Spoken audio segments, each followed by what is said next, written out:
Good afternoon po sir, and we are the group Group 2 from Disaster and Mental Health. So, yung gagawin po namin is interview po and regarding sa subject ng disaster and mental health.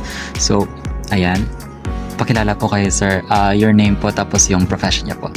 Morning, I am Kim Patrick L. Magdangan. I'm one of the college professors here in University of Makati. What else? I'm a certified human resource associate, licensed teacher, a registered guidance counselor, and currently taking my thesis for my second master's, which is Master's in Psychology. And I think that's all. So, okay po. Let's start po sa first question po namin. So, how do you think po disaster typically affect yung mental health ng mga individuals dun sa mga affected communities po? Actually, I can relate to the topic or to your questions kasi during my guidance and counseling masters, my respondents are a victim of a typhoon or soil erosion. So I can relate. The question was the effects, general effects. Of course, they will cry kasi the victims, they stayed in the covered court in their barangay. So, they stayed there, anxious about what to happen since some of them lost their loved ones. Kasi there was a, what do you call this? They keep on digging. Some of them, parang nakita nila yung mga loved ones nila magkayakapan, natabunan ng lupa. Minsan napuputulan pa ng mga body parts. But anyway, yun nga, stress, they are super stressed, anxiety, they don't know what to happen. Tama ba? In the future. And then of course depressed, very sad.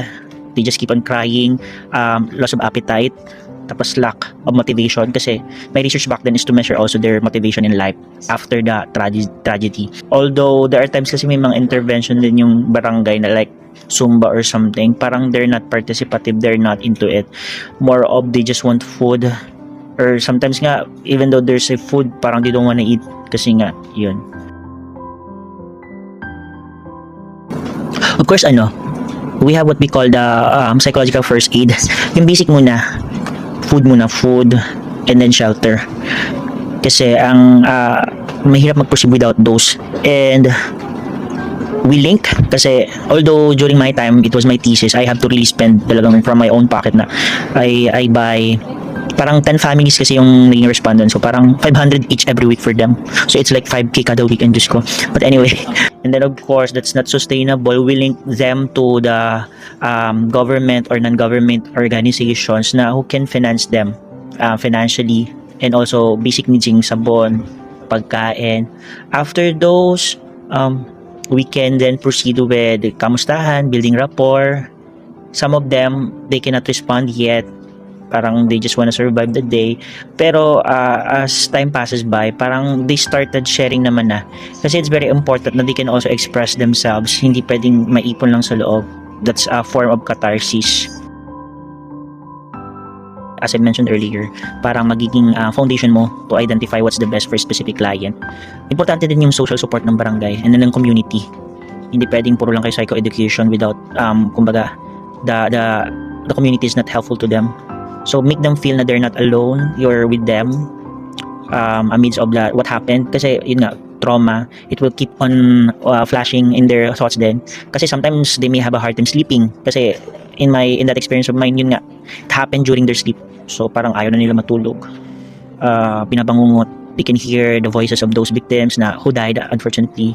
From that experience of mine, mahirap, especially yung namatayan, yung kakausapin mo kasi nga that's very traumatic, especially they were there. It's not a story, it's a personal experience. They saw what happened to their loved ones, grief.